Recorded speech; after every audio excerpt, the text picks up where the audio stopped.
ముందుగా ఈ విశ్వానికే ధ్యానాన్ని జ్ఞానాన్ని అందించినటువంటి పత్రిజీ దంపతులకు మరియు నాకు నిరంతరం ధ్యానం బోధిస్తున్న తటవర్తి దంపతులకు నా హృదయపూర్వక ఆత్మాభివందనములు. జూమ్లో ఉన్న మీ అందరికీ కూడా నా ధన్యవాదాలు. జూమ్ నిర్వహిస్తున్న సునీతామోహన్ దంపతులకు నా ధన్యవాదాలు. ఈరోజు మనం తెలుసుకునే అంశం ఏమిటి అంటే బంధాలు. బంధాలలో అనుబంధం, ఆనందం ఉండాలంటే అహంకారం ఉండకూడదు, వేరే దారి లేదు, అంతే. బంధాలలో అనుబంధం, ఆనందం ఉండాలంటే అహంకారం ఉండకూడదు, వేరే దారి లేదు, అంతే. దీని గురించి మనం కొంత తెలుసుకుందాం. మనిషి జీవితంలో ఏంటి చాలా ముఖ్యమైనది అంటే ఈ బంధాలే అన్నమాట. తల్లిదండ్రులు, భార్యాభర్తలు, స్నేహితులు, పిల్లలు, సహ ఉద్యోగులు, ఇలా అంటే అందరూ ముఖ్యమే, అంతే కదా. తల్లిదండ్రులు లేకుంటే జీవితం ఉండదు, పిల్లలు లేకున్నా ఆ జీవితం పూర్తి కాదు, ఆ బంధం పూర్తిగా ఉండదు. చూస్తున్నాం కదా మనం, పిల్లలు లేక తప్పించే వాళ్ళు ఎంతోమందిని చూస్తున్నాం. ఎందుకంటే అదొక బంధము. అలాగే భార్యకు భర్త లేకున్నా, భర్తకు భార్య లేకున్నా అది కూడా ఆ బంధం పూర్తి కాదనమాట. స్నేహితులు ఎవరు లేకున్నా కూడా కాదు, ఎవరు లేకున్నా వారి జీవితం అనేది పూర్తి కాదు. అవుతుందా? ఎవరి జీవితం పూర్తి కాదనమాట. మరి ఏంటి? బంధాల వల్లనే మనకు ప్రేమ, భద్రత, ఆదరణ, ఆనందం ఇస్తాయి. మనం చూస్తూ ఉంటాం మన జీవితంలోనే అన్న చెల్లెళ్ళ ప్రేమ. పెళ్ళిళ్ళు కానంత వరకు ఎలా ఉంటాము? అసలు ఒక కంచంలో తిని అంత అన్యోన్యంగా ఉంటాము. పెళ్ళైనాక కూడా ఉంటాము, పెళ్ళి కాకముందు ఇంకా ఎక్కువ ఉంటాము. అన్న చెల్లెళ్ళ బంధం, అక్క చెల్లెళ్ళ బంధం, ఒకరు లేకుంటే ఒకరు ఉండలేనంత ఇదిగా ఉంటారు. ఎంతోమందిని మనం చూస్తున్నాం. మన జీవితంలో కూడా అది అనుభవమే. ఒకరొకరు సింగిల్గా ఉన్న వాళ్ళకు తెలియదు అనుకోండి, కానీ ఉన్న వాళ్ళకైతే అందరికీ తెలుసు అన్నమాట. అలా ఉండడం వల్ల ఎంతో ఆనందంగా ఉంటాం. ఇప్పుడు పెళ్ళిళ్ళు అయ్యాక వాళ్ళు మన ఇంటికి రావడం, మనం వాళ్ళ ఇంటికి పోవడం, అది ఎంత ఆనందం అనిపిస్తుంటుంది. ఇదంతా కూడా బంధాలు ఉన్నప్పుడే ఈ ఆనందం మనం పొందుతాం. కానీ ఆ బంధంలో నిజమైన ఆనందం ఉండాలంటే రెండు హృదయాల మధ్య ప్రేమ, గౌరవం, వినయం ఉండాలి. ఈ మాట ఎంత చక్కగా ఉంది చూడండి. మరి ఇద్దరి మధ్యలో ఉంటారు, అన్న చెల్లెళ్ళు, అక్క చెల్లెళ్ళు, రిలేషన్ బాగానే ఉంటారు. కానీ వాళ్ళ మధ్యలో ప్రేమ లేకుంటే ఎప్పుడు వైరంగానే ఉంటుంది. ఎప్పుడైతే వాళ్ళలో ప్రేమ ఉంటుందో, ప్రేమ ఉన్నప్పుడే గౌరవం ఉంటుంది. అన్న అని, అక్క అని, చెల్లి అని, తమ్ముడు అని, ఇలా గౌరవం ఉంటుంది, వినయం ఉంటుంది. మా అన్న వచ్చిండు, మా అక్క వచ్చింది అనే వినయం ఉంటుంది. మా నాన్న కానీ మా అమ్మ అంటూ ఇలా వినయ ఉంటుంది. ప్రేమ లేకపోతే అబ్బా ఎందుకు వచ్చిండ్రు వీళ్ళనేంటి పలకరించేది, ఇలాంటి మాటలు ఉంటాయన్నమాట. అలాగే అహంకారం వచ్చిన చోట ప్రేమ క్రమంగా తగ్గిపోతుంది. ఎవరికైనా సరే కానీ అహంకారం ఉంటే ప్రేమ అనేది ఉండదు, అంతే కదా. అహంకారం ఉంది అంటే ఇంకా వాడు ప్రేమ అనేది వాళ్ళలో అస్సలు ఉండదు. నన్నేంది వాళ్ళు పలకరించేది, నన్నేంది వాళ్ళు చూసేది అనే అహంకారం ఉంటుంది. ఆ అహంకారం ఉన్నప్పుడు ప్రేమ అనేది అస్సలు ఉండదు. అందుకనే బంధాలలో ఆనందం ఉండాలి అంటే అహంకారం అనేది ఉండకూడదు. మనందరిలో బంధాలు ఎవరితో అయినా సరే, ఫ్రెండ్షిప్లో కానీ, అంటే స్నేహితుల మధ్యలో కానీ, సహ ఉద్యోగుల మధ్య కానీ ఎవ్వరి బంధం ఉండాలి అంటే మాత్రం అహంకారం అనేది ఉండకూడదు అని పెద్దలు ఉపనిషత్తులు బోధిస్తూ ఉంటాయి. ఇంతకు అహంకారం అంటే ఏమిటి అంటే, ఈ అహంకారం అంటే నేనే గొప్ప, నేను చెప్పిందే వినాలి, నా మాటే నిజము, నేను చేసే పనులే సరి అయిన పనులు, మీరెవరే చెప్పినా కాదు, నేను చెప్పినవే వినాలి, నేను చేసినవే చెయ్యాలి అనే భావమే అహంకారం అన్నమాట. ఈ భావం మనసులోకి వచ్చే వరకంటే, ఈ భావాలన్నీ మన మనసులోకి ఎప్పుడైతే వస్తాయో ఎదుటి వారి మాటలు మనం వినము. అంతే కదా, అది నిజం ఉండని, ఏది ఉండని, అది కాదురా నాయన ఇది నీ మంచికే చెప్తున్నా అని చెప్పినా కూడా ఎవరైనా వింటారా? అహంకారం ఉన్నవాడి ముందల మనం ఎన్ని చెప్పినా కూడా వాళ్ళు వినరు కాక వినరు. ఏమంటారు? నేను చెప్పిందే వినాలి, నేను చెప్పిందే చెయ్యాలి, ఇలా మాట్లాడుతూ ఉంటారనమాట. ఈ అహంకారం ఉన్న చోట సహనం అనేది అస్సలు ఉండదు. ఉంటుందా సహనం అనేది? ఇంక వాడే నాదే పై చెయ్యి అన్నాక వాడికి కోపమే తప్ప సహనం అనేది ఉండదు, వినయం అనేది కూడా అస్సలు ఉండదు. ఇంకా అప్పుడు ఏమవుతుంది? అహంకారం వల్ల చిన్న చిన్న విషయాలకే పెద్ద పెద్ద గొడవలుగా చేస్తూ ఉంటారు. ఆడ విషయం చిన్నదే, చాలా చిన్నగానే ఉంటుంది, కానీ ఆ అహంకారం వల్ల ఆ విషయాన్ని కోసి కొండంతలు చేశారు అంటారు చూడండి, సామెత ఉంది కదా, అలా పెద్ద పెద్దగా చేస్తారన్నమాట. మనం గెలిచామనిపించవచ్చు, అహంకారం ఉన్నవాడికి నా మాటే నెగ్గింది, నేనే గెలిచాను అని అనిపించవచ్చు, కానీ ఏమవుతుంది అక్కడ? బంధం ఓడిపోతుంది. అంతే కదా. ఇప్పుడు ఒక ఇద్దరు అక్క చెల్లెళ్ళే ఉన్నారనుకో, నేనే కరెక్ట్, నేను చెప్పిందే వినాలి, నేను చెప్పిందే చెయ్యాలి ఇలా అన్నారే అనుకో, సరే ఇంకేం చేస్తారు? కామ్గుంటే సరిపోతుంది, ఎందుకు ఈ లొల్లి అని అనుకుందా అనుకో. తర్వాత అవతల ఆమె ఏమనుకుంటుంది?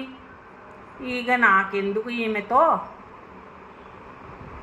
మామ అంటే సరిపోతుంది కదా, చెప్పిన దానికి కొట్టేస్తే అయిపోతుంది కదా, మాట్లాడడం వల్ల వచ్చేది ఏం లాభం లేదు, మాటలు పెరుగుతాయి, ఏమవుతుంది? మనస్పర్ధలు వస్తాయి.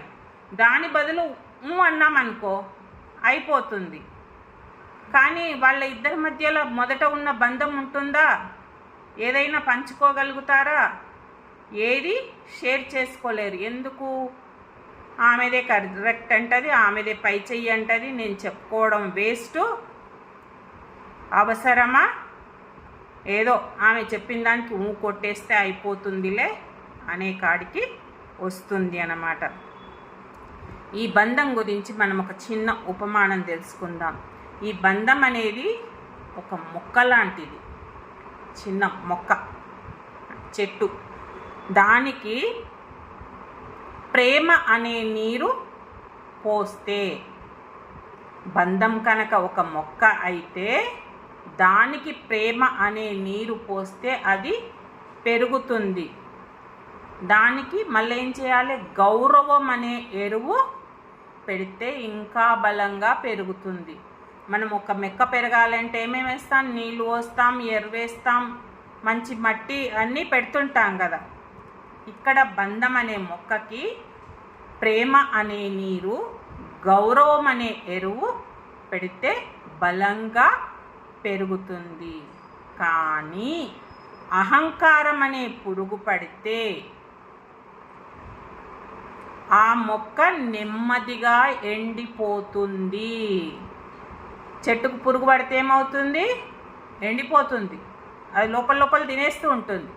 అలాగే మన ఈ బంధానికి కూడా అహంకారం అనే పురుగు పడితే ఆ మొక్క మెల్లిమెల్లిగా లోపల ఎండిపోతుంది. మనకు బయట ఆకులు కొద్ది రోజులు బాగానే కనిపించవచ్చు, లోపల మొదలైనప్పుడు బయట కొంత కనిపిస్తుంది, కానీ లోపల జీవం అనేది తగ్గిపోతుంది. అలాగే బంధం కూడా అంతే. పైన పైన మాటలు మాట్లాడొచ్చు, కానీ లోపల ఈ అహంకారం మూలంగా లోపల తగ్గిపోతుంది. బంధం అనేది తగ్గిపోతుంది. తగ్గిపోయినప్పుడు ఏమవుతుంది? ఆనందం అనేది అస్సలు ఉండదు. బాగా ఈ చిన్న ఉపమానమే కానీ ఎంత పెద్ద అర్థం ఉంది, చాలా మంచి అర్థం ఉంది. ఇది బాగా జ్ఞాపకం పెట్టుకోండి, రాసుకోండి కూడా.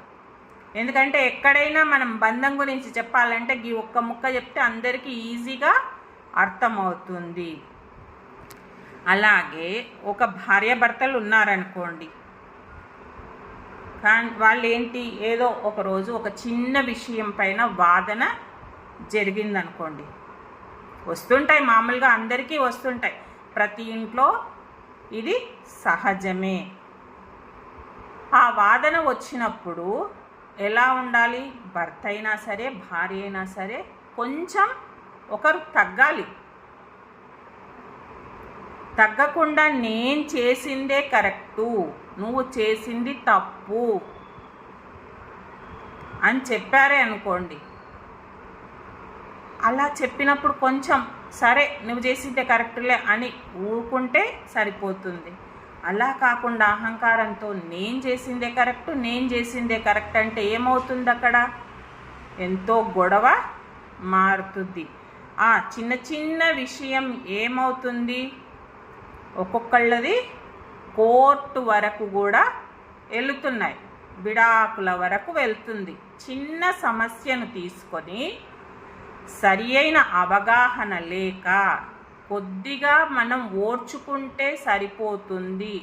సరే, ఆ సమయానికి మనం ఆ సమస్యను సరేలే అని చెప్పి, ఒకవేళ అందులో తప్పు ఉంటే అప్పుడు మనం ఏం చేయాలి? వాళ్ళు ఎవరైనా సరే, భార్య అయినా సరే, భర్త అయినా సరే, ఆ సమయానికి కామ్గా ఉండి తర్వాత ఇది కాదు ఇది పరిస్థితి అని విడమరిచి చెప్పామనుకోండి, అక్కడ ఏం కాదు. కానీ అహంకారంతో నేను చెప్పిందే వినాలి, నువ్వు చెప్పింది ఎట్లా వింటాను అని ఇద్దరికి ఎవరికి వాళ్ళు అనుకున్నారనుకో, ఏమవుతుంది? అది కోర్టు దాకా వెళ్ళి విడాకుల వరకు సరిపోతుంది. వాళ్ళిద్దరి మధ్యలో బంధం అనేది నిలవదనమాట. ఈ అహంకారం వల్ల ఇలా కూడా నాశనం చేసుకుంటున్నారు సంసారాలు. చూడండి, ఎప్పుడే కానీ రెండు చేతులు కలిస్తేనే చప్పట్లు అవుతాయి. ఒక చేతితో కొడితే ఏమన్నా సప్పుడవుతుందా? అస్సలు కాదు. మరి బంధం నిలవాలి అంటే ఎవరి మధ్యలోనైనా సరే, భార్య భర్తలనే కాదు, మొత్తం ఉద్యోగస్తులతో కానీ, స్నేహితుల మధ్య కానీ, ప్రాణ స్నేహితుల్లాగా ఉండేవి కూడా ఒక్క చిన్న మాట ద్వారా ఈ అహంకారం వల్ల విడిపోయిన వాళ్ళు కూడా ఎందరో ఉంటారనమాట. అందుకే ఏం చేయాలి? బంధం నిలవాలంటే ఎవరో ఒకరు కొంచెం తగ్గాలి, వినాలి వాళ్ళు చెప్పేది. సరే, వీడు ఏం చెప్తున్నాడు అనేది మనం వినాలి, విని అర్థం చేసుకోవాలి. వాడు చెప్పేది ఎవరైనా సరే అర్థం చేసుకొని అలా ఒదిగి ఉన్నప్పుడే మనం ముందుకు సాగుతాం. అలా కాకుండా నువ్వేంది నాకు చెప్పేది అంటే ఆ బంధం నిలవదు. అహంకారం వల్ల అస్సలు ఆ బంధం అనేది నిలవదనమాట. మనకి మరి ఇక్కడ ధ్యానం ఎలా సహాయపడుతుంది అంటే, మనం ధ్యానం చేయడం వల్ల, ఇప్పుడు మనందరికీ అనుభవమే, మన జూమ్లో ఉన్న వాళ్ళందరికీ కూడా ఈ విషయం అనుభవమే. అంటే ఇంతకుముందున్న కోపాలు, ఇంతకుముందున్న అపార్థాలు ఇప్పుడు లేవు, తెలుసుకుంటున్నాం.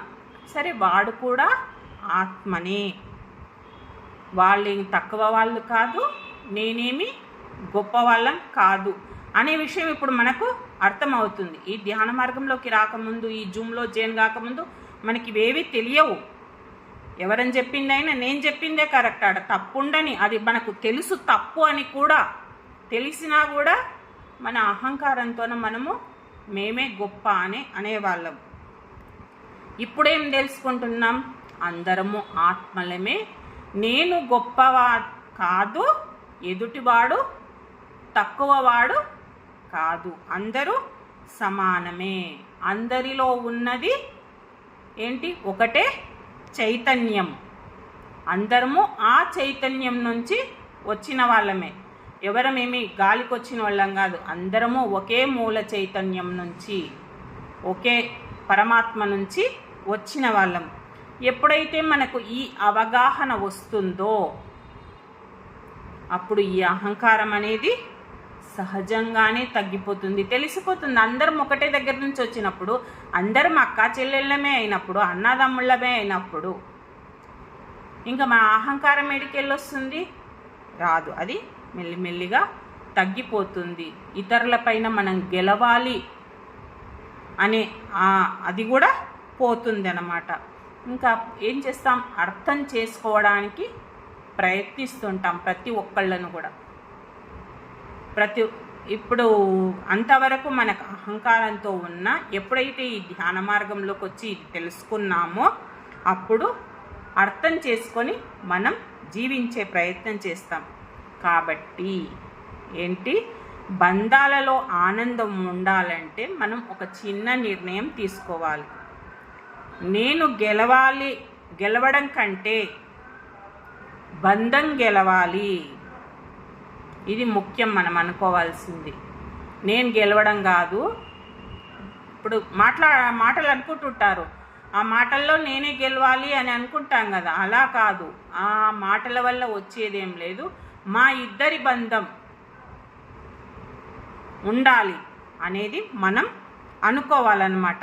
అలా అనుకున్నప్పుడే మనకు అహంకారం తగ్గి ప్రేమ పెరుగుతుంది. అంతే కదా, ఇద్దరం మంచిగా ఉండాలి అనుకున్నప్పుడే ప్రేమ పెరుగుతుంది. ప్రేమ పెరిగిన చోట ఏమవుతుంది? శాంతి ఉంటుంది. శాంతి ఉన్న చోటే నిజమైన ఆనందం ఉంటుంది.